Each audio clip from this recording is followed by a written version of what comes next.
Hello, everyone. It's a pleasure to be here today in front of such a distinguished gathering. Let me start by saying that I suppose everyone here knows what gender means. It means the different relationships, the roles and responsibilities of men and women. But I would say gender is actually a polite word for saying that the world is a very unequal and unfair place for women and girls. Imagine yourself as a little girl in an African village. You wake up in the morning, you walk a couple of miles to fetch water and firewood, you help your mother around the house, and you watch your brothers go to school. 77 million girls don't go to school. That's 10 million more than the number of boys who don't go to school. And 70% of those girls are in Africa. Imagine yourself as a woman, a poor woman in a small town or village in South Asia. You till the land, you toil around the house, you prepare the food, you cook the food, and then you serve your husband and your sons. And after they have eaten your fill, you sit down and scrape the bottom of the pot with your daughters. The world is very heavily tilted against women. They produce 60 to 80% of the world's food, but own less than 2% of the land. They have very limited rights over land, over water, over agricultural rights in many countries because the law forbids it. Women spend most of their lives in their homes, but not many of them have security of tenure or even home ownership. And so they are dependent on the relationship to their fathers, brothers, sons. And when those relationships break down, they are destitute. They have to leave the home. About a third of the world's women are without homes or live in inadequate housing. Many of them are victims of domestic violence. And it's the woman who has to leave the house rather than the perpetrator, because she has no tenure. Now, these are not the only ways in which law, custom, tradition discriminate against women. Gender violence is the most widespread and socially accepted way in which women's human rights are violated. Think of 60 million women who are missing because of sex-selective abortions in countries like India and China, where there is a son preference. So from sex-selective abortions to female infanticide, to female genital mutilation, to child marriages, forced marriages, bride burning, dowry deaths, honor killing, domestic violence, rape as a weapon of war. From birth, from conception, I should rather say, from conception to death, a woman's life is marked with violence. Education, of course, is a way out of violence. And yet, schools are not safe for girls. In some countries, about 15%, as much as 15% of schoolgirls are subjected to sexual harassment, to rape, to sexual violence by their teachers and male students. Employment should be a way out for women. And yet women find themselves sometimes in very precarious employment situations as low-skilled workers in the informal sector, where again they are subjected to violence. And sometimes when they turn to migration, they find that actually what happens is that what started off as migration ends up as trafficking. So calculate the economic cost, the social cost, the human cost of violence against women. And yet, where does violence against women appear on the agenda, on the international agenda, on the international development agenda? The Millennium Development Goals don't even mention it. Now, whether in Africa or Asia, women do backbreaking work. In Africa, women and girls spend 40 billion hours each year carrying water. Now that's the equivalent of the labor of the entire workforce of France. 2/3 of the goods transported in Africa are not carried by camels, donkeys, trucks, trains, but by women. And that does not appear anywhere in the economy because it's unpaid work. The good news is women are getting a foot on the globalization ladder. They're getting into the employment market. The bad news, of course, is that very often it's the bottom rung of the ladder, where they have no social protection, where there is no health and safety regulations, where there is no job security. Yet, lives of women are changing. For instance, women who work in garment factories in Bangladesh, they work 10 hours a day, 7 days a week, and earn $60 a month. Takes them out of the poverty definition of the World Bank. But of course, their life is nothing like the standards of human development. And yet, they will tell you that they are better off. They are much better off than what they were before in their own villages or as domestic workers. So change is coming, but it is very slow. There is a wide income gap in the gender area. Income, for instance, in India, for men over a 2-year period, it increased by 26%. For women, it was only 3%. And in this new global economy, women still remain vulnerable to violence. Take the case of Ciudad Juarez. Now, this is a city on the border of Mexico and Texas.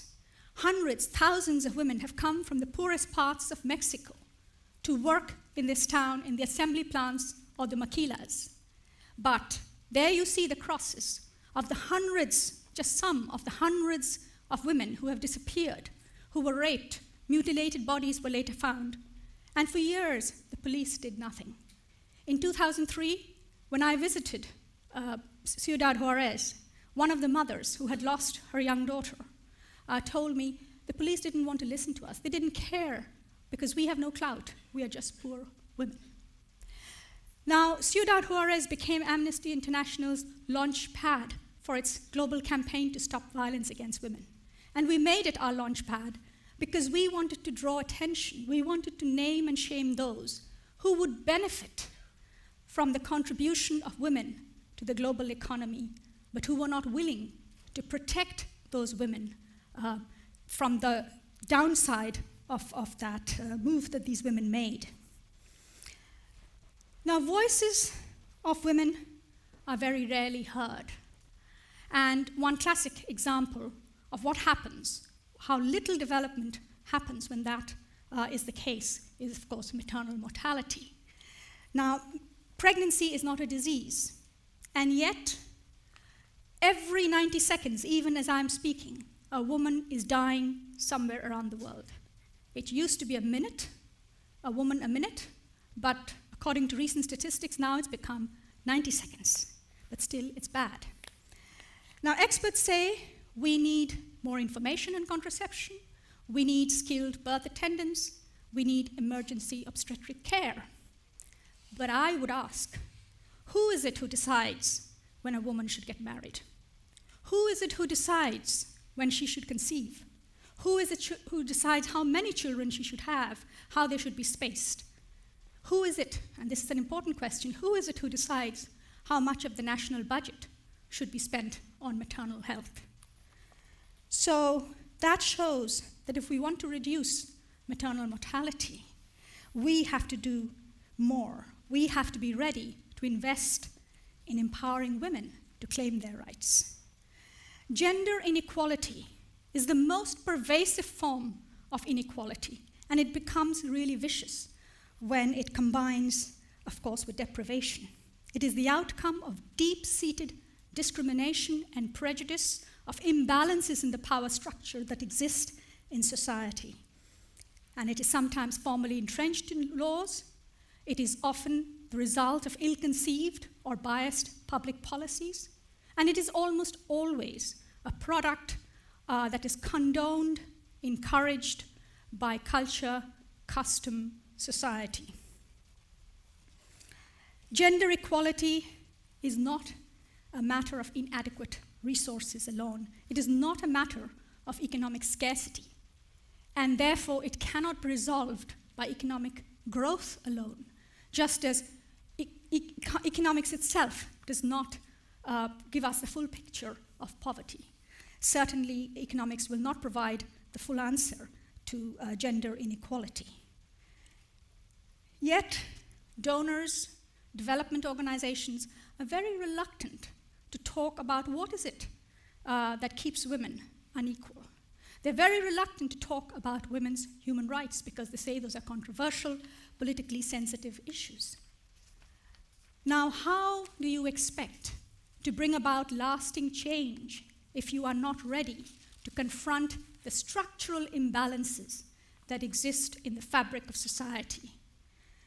Now, I'm emphasizing human rights not to point fingers, but because I believe human rights bring value added to the debate on development and certainly to the work on women's equality. First, it brings the value of universality, that women and girls have the same rights as men and boys around the world. It gives legitimacy because this right, the human right of women to be equal, is underpinned by international law. Secondly, human rights puts the focus on human beings and not on economic outcomes. So it's not just a question about whether the economy is growing, but whether women have decent work. It's not about whether there are school buildings, but whether girls are getting to school. It's not about whether the agricultural productivity is going up, but whether malnutrition is going down, because there is a right to food, there is a right to education. And this is the third element that human rights brings, the notion that these are rights, and therefore the poor cannot be priced out of the market with user fees, for instance. Human rights also exposes inequalities and injustices. Human rights rejects aggregate figures. It's not interested in household income. It asks instead, what are the rights to property of women? Finally, rights are claims that the weak have to hold the powerful to account. And that's why human rights provides an accountability and empowering framework. Human rights include important participatory rights to free speech, to information, to protest, to organize, to mobilize.